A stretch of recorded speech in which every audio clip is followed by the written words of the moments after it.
सभी बच्चे ध्यान दें, आज हम पढ़ेंगे वेक्टर एडिशन। पिछले टर्न पर हम लोगों ने वेक्टर और स्केलर्स की जानकारी प्राप्त कर ली है। आज उनका जोड़ना सीखेंगे। जोड़ना सीखने के पहले हम इक्वलिटी ऑफ वेक्टर्स यानी किन स्थितियों में दो वेक्टर समान होते हैं या इक्वल वेक्टर्स होते हैं वो समझना होगा।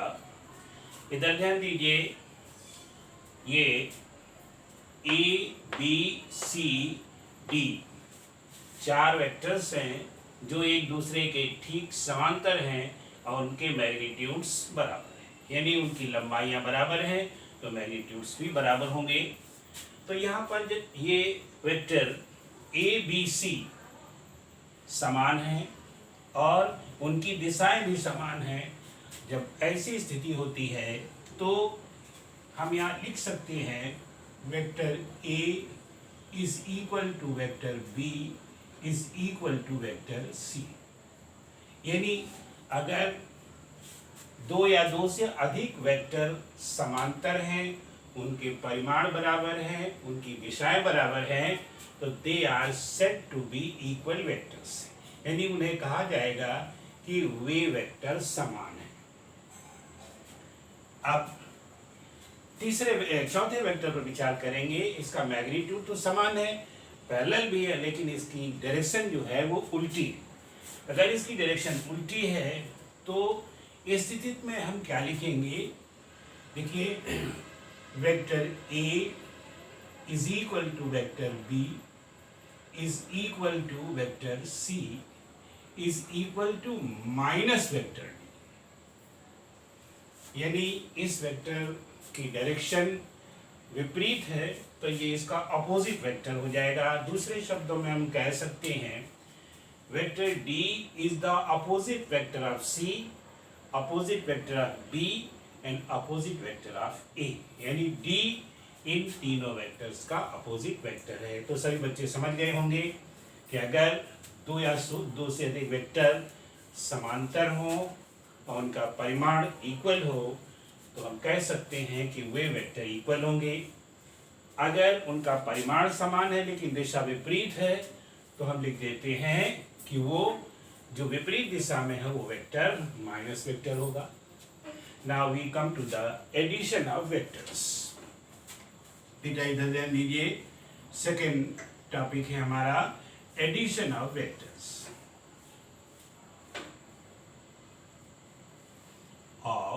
वेक्टर्स हिंदी समझ गए होंगे, सदिशों का जोड़ना। सदिशों का जोड़ना, इसको सदिश योग भी कह सकते हैं। अब इसको समझने के लिए बेटा सभी लोग देखिए ब्लैक बोर्ड पर एक वेक्टर ए दिया हुआ है जो 36 है और दूसरा वेक्टर बी है जो इस वेक्टर के साथ थीटा कोण बनाता है। ये मैंने यहाँ डॉटेड खींच करके, ये दोनों अलग अलग हैं, इसका एंगल समझने के लिए मैंने लाइन को बढ़ा दिया है। तो ये निश्चित हो गया कि theta is the angle between the vector A and B. अब हमारा एम है कि इन दो वेक्टरों को कैसे जोड़ा जाए। तो बेटा इधर फिगर में देखिएगा, सबसे पहले हम क्या करते हैं, वेक्टर ए के परिमाण के बराबर वेक्टर ए बना लेते हैं। इसके बाद जहां इसका हेड होता है यानी जहां से इसका एंड होता है वहां से दूसरा वेक्टर दिए गए एंगल के बराबर एंगल बना, जैसे थीटा एंगल हो तो थीटा एंगल बना करके इसको खींच देते हैं और ये उसके समांतर भी होगा और इसका मैग्नीट्यूड भी उसी वेक्टर के बराबर हो जाएगा। तो ये वेक्टर अगर इसमें नेमिंग करें, सपोज करिए ओ हो और ये P हो और ये Q हो, तो जो OQ आएगा ये इन दोनों का रिजल्टेंट होगा, इनका परिणामी वेक्टर होगा। यानी अगर हम इसको वेक्टर R लिख दें तो R should be equal to vector A plus vector B। बोलो बेटा समझ गए होंगे सभी लोग। पहला वेक्टर खींच दें, एंगल बनाते हुए दूसरा खींच दें और फिर फर्स्ट की टेल और सेकंड का हेड मिला करके एक स्ट्रेट लाइन खींच दें, वो जो होगा इन दोनों वेक्टरों का सदिश योग होगा, यानी वेक्टर सम होगा। अब इसी को दूसरे तरीके से भी कह सकते हैं। देखिए दूसरे तरीके, यहाँ मैंने पहले वेक्टर को खींचा था, दूसरा एक फिगर आप देख रहे होंगे, यहाँ पर देखिए, यहाँ पर दूसरे वेक्टर को पहले खींच देते हैं। ये वेक्टर बी खींच दिया पहले, ओ से शुरू किया और ये खींच दिया, यहाँ पर मान लीजिए पी आ गया। अब जहाँ दूसरे वेक्टर का हेड है वहाँ से दूसरे वेक्टर प्रथम वेक्टर की टेल लगा करके और आगे वेक्टर खींच देते हैं। अब यहाँ से ये क्यू मिल गया यहाँ पर। अब फर्स्ट की टेल और सेकंड का हेड आपस में मिला देते तो एक स्ट्रेट लाइन मिलती है। ये इन दोनों वेक्टरों का रिजल्टेंट होगा, ये वेक्टर बी है और ये वेक्टर ए है। और ये जो वेक्टर मिलता है आर डैश, ये यहाँ पर क्या हो जाएगा, vector A, not vector A. यहाँ पर बी को पहले लिखेंगे, vector B plus vector A. अब बेटा यहाँ खास बात ये देखने की है, सभी बच्चे यहाँ समझेंगे, यहाँ r इज इक्वल टू है vector A, vector r is equal to vector a plus vector b, and r dash is equal to होता है vector b plus vector a। अब जब इसको मेजर करके देखा गया तो ये पाया गया कि vector r is equal to vector r dash, यानी दोनों वेक्टर इक्वल हैं। तो हम लिख सकते हैं therefore we can write vector a plus vector b is equal to vector b plus vector a।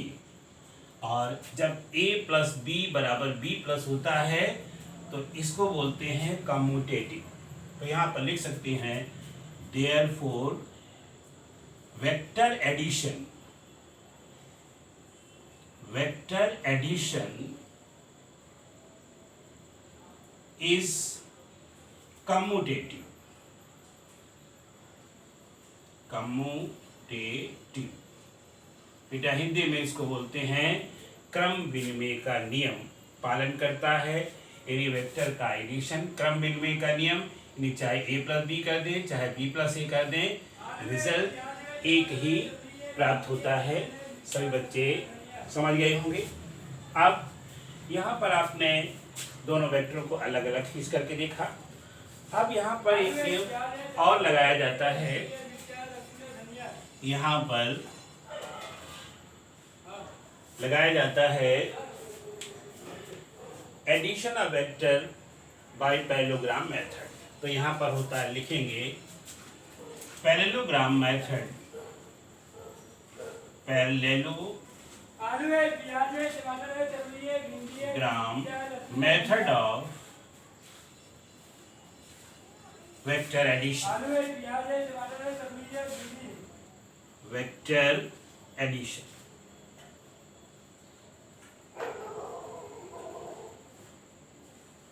इधर ध्यान दीजिएगा, parallelogram method of vector addition में क्या करते हैं, जैसे पहला वेक्टर ए था तो ये वेक्टर हमने यहाँ खींच लिया वेक्टर ए, और फिर थीटा कोण बनाता हुआ दूसरा वेक्टर बी खींच देते हैं।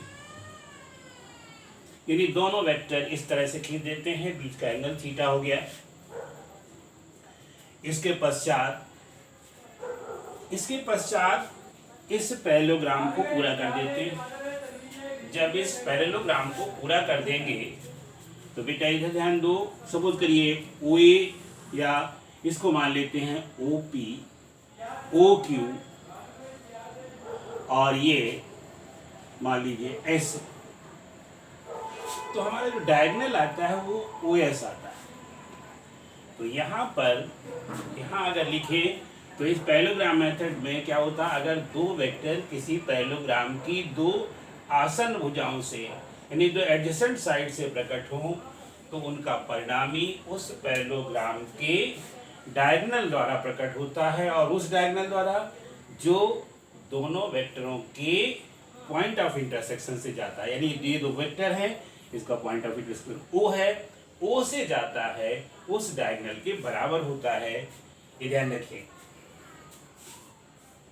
यानी सम ऑफ द टू वेक्टर्स, है ना, which are represented by the two sides of a parallelogram, है ना, is represented by the diagonal of the parallelogram, है ना, which passes, यानी diagonal passes through the point of intersection of the vectors, यानी दोनों vector के point of intersection से जो डायगोनल पास होता है वही इनका परिणामी वेक्टर होता है। और इसको आप इसी तरह से लिख सकते हैं, यानी वेक्टर ए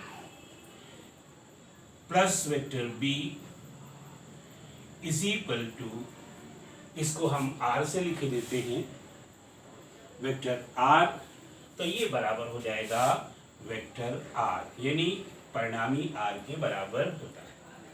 अब यहाँ पर मैग्नीट्यूड ऑफ ओ एस या मैग्नीट्यूड ऑफ आर कैसे निकालते हैं, हालांकि यहाँ मैग्नीट्यूड निकालना, इसको मेजर करके निकाल लेते हैं मैग्नीट्यूड। वैसे एक एनालिटिकल मेथड भी है, वो आप आगे पढ़ेंगे। हम यहाँ पर समझने के लिए लिख देते हैं आर मैग्नीट्यूड, यानी आर मैग्नीट्यूड का मतलब अगर इसका परिमाण निकालना हो तो ये हमेशा होता है under root A square plus, यानी वेक्टर का है A square plus B square, ये सब वेक्टर के स्क्वायर हैं, प्लस 2ab, यानी vector A into vector B ये, और इंटू cos थीटा, यानी दोनों वेक्टर हो जाएंगे। वैसे तो ये यहाँ पर ऐसे लिखा जाता है +2, ये वेक्टर नहीं लिखा जाएगा, ये इस तरह से लिखेंगे। नेक्स्ट टाइम में इसको हम बाद में पढ़ाएंगे, केवल आप समझ लीजिए, ये हो जाएगा A square plus B square plus 2ab cos थीटा। बेटा मैंने इसलिए लिखा कि vector A dot vector B is equal to होता है ab cos थीटा। ये आगे आप पढ़ तो समझ गए होंगे। अगर परिमाण निकालना हो तो इस तरह से निकाल लेते हैं, और वैसे ग्राफिकल मेथड से निकाल रहे हैं तो इसको मेजर कर देते हैं, इसको मेजर कर लेते हैं, जो डायगोनल आता है इसको मेजर कर लेते हैं। मेजर करने पर जो इसका मैग्नीट्यूड आता है वही मैग्नीट्यूड ऑफ द वेक्टर होता है। अब आप समझ गए होंगे। सभी बच्चे इसको समझ लें और समझ करके याद कर डालें, और जब कभी न्यूमेरिकल्स लगाएं तो इसका उपयोग करें।